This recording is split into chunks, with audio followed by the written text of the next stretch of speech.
Ahmed Talal, le CTV. Coach, vous avez critiqué l'organisation. Vous savez très bien que c'est la CAF qui organise et non pas la FRMF. Et aussi, vous avez parlé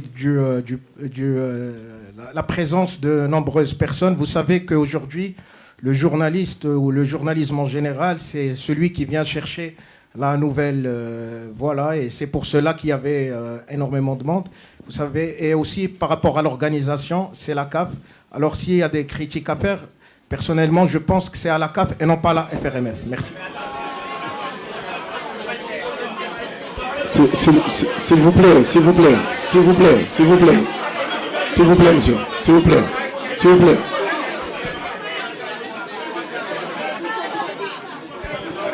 S'il vous plaît. Ici.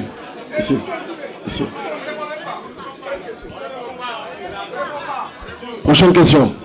Hervé Penaud, le journal L'Équipe. Je vais revenir au terrain 2 secondes. Moussa, bonjour, Pape et Moussa. C'est une question pour Moussa. C'est la dernière de Sadio Mané à la CAN. S'il vous plaît, monsieur. S'il vous plaît. C'est la dernière de Sadio Mané à la CAN. On sait ce qu'il représente. Je voudrais savoir pour toi, plus jeune joueur, quand tu arrivais plus tardivement que lui, évidemment, je voulais savoir comment il avait été avec toi et comment il se comportait dans un groupe. Quelle est un peu l'image qu'il donne Sadio Mané auprès de tous les joueurs qui composent le groupe. Merci. J'aurais pas assez de temps pour décrire ce que Sadio représente pour le football africain et plus particulièrement pour les Sénégalais. Sadio est... Je vais essayer de pas me répéter ou dire des choses assez logiques. C'est un joueur exceptionnel. C'est un joueur, comme le coach a dit tout à l'heure, qui aurait mérité un ballon d'or. C'est avant tout ça. Avant l'aspect footballeur, c'est un homme incroyable. Moi, à titre personnel, c'est un joueur qui a eu une grande responsabilité dans ma venue au Sénégal, en sélection notamment. Bien évidemment que j'attendais cet appel pour venir en sélection depuis toujours, mais il y a contribué fortement en appuyant, en parlant avec le coach Aliou Cissé pour me prendre, juste avant le Mondial 2022. Et quand on voit un joueur de cette trempe qui vient toquer à ta porte juste pour que tu rejoignes la sélection, ça montre l'humilité et justement l'absence d'ego chez cette personne. Voilà, c'est ce qui définit Sadio, c'est le travail, c'est l'amour de son pays. Et comme il a déclaré lui-même après le match contre l'Égypte, ce sera son dernier match à la CAN, sa 6e CAN. Donc ça montre sa longévité et sa constance. Mais pour tout ce que je viens de vous décrire et bien plus encore, parce qu'il y a plein de choses que je me garde et que je me préserve de dire, on se doit pour lui de lui ramener cette 2e étoile, qui fera de lui sûrement l'un des meilleurs joueurs que le continent n'ait jamais connu. Allez, coach Thierno Diallo de la RTS. Alors coach, je sais bien que vous n'avez pas parlé de l'arbitrage. Est-ce que vous avez travaillé un peu vos joueurs dans ce sens-là? Parce qu'on sait que demain, toutes les petites actions seront à siffler et ce sera des cartons. Bonjour Thierno, ouais, j'espère que non. Parce que, bon, après moi, comme vous l'avez dit, je préfère ne pas parler de l'arbitrage parce que quand même, on peut faire tous des erreurs. Donc moi, en tant que coach, j'en ai fait. Les joueurs sur le terrain, parfois aussi, ils font pas le bon choix. Donc il faut accepter parfois les erreurs d'arbitrage. Donc voilà, nous, on est préparés à ça, mentalement. Quel que soit ce qui se passera, on jouera notre match, on mouillera notre maillot, on se donnera à fond et espérons qu'à la fin, on prendra la coupe, on la ramène à Dakar, Inch'Allah. Merci. Bonjour coach, Ed Dove de ESPN. Juste pour répondre à la question de mon collègue, quand Lequel sur Sadio Mané. Okay. Quand Sadio Mané va quitter la sélection, comment est-ce que vous, en tant que coach, vous pouvez lui remplacer? Est-ce que vous êtes optimiste pour l'avenir du Sénégal avec les jeunes que vous avez, qu'il y a un avenir après Sadio Mané pour l'équipe? Merci. Oui, bonjour. Aujourd'hui, quand on s'appelle Sadio Mané, sa décision ne l'appartient plus. Ça ne l'appartient plus. Il y a un peuple qui est derrière. Donc ce peuple aimerait le voir continuer. Et je pense que cette décision, il l'a pris à chaud. Et le pays n'est pas d'accord. Et moi, en tant que sélectionneur, je ne suis pas du tout d'accord. Et on aimerait le garder le plus longtemps possible. C'est un monument. Partout pour l'Afrique. Il représente l'Afrique, il représente le monde. C'est un exemple. Ce genre de personnes, on a besoin dans cette vie.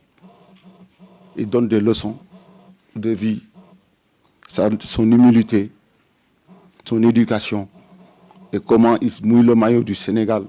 Il donne sa vie à la Coupe du Monde, à la Coupe d'Afrique 2022.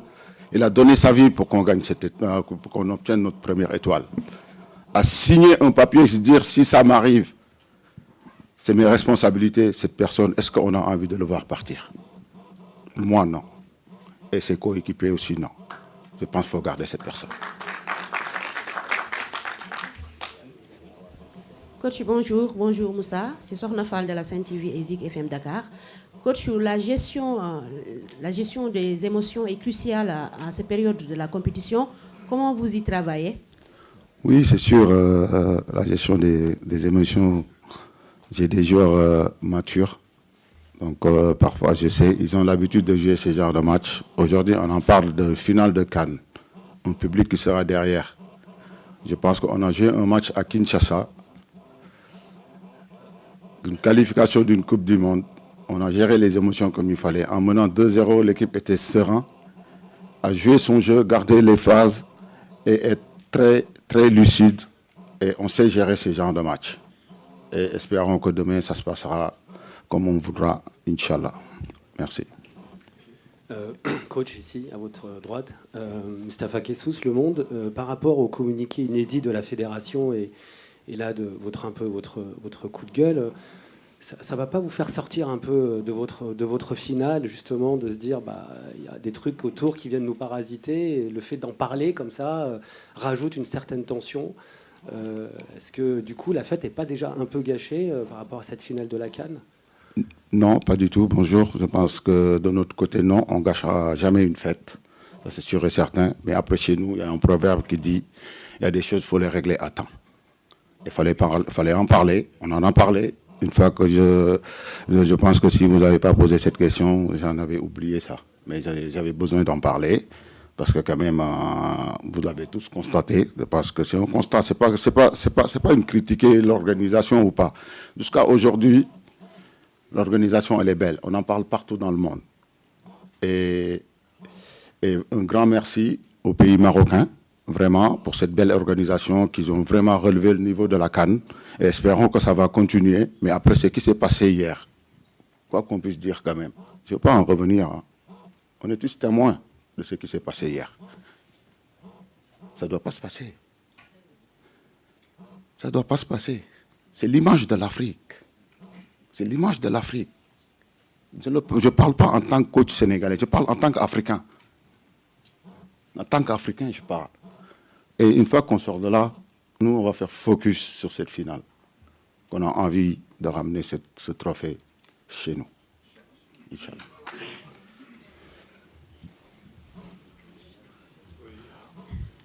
Coach par ici, moi, Yabi Diabaté.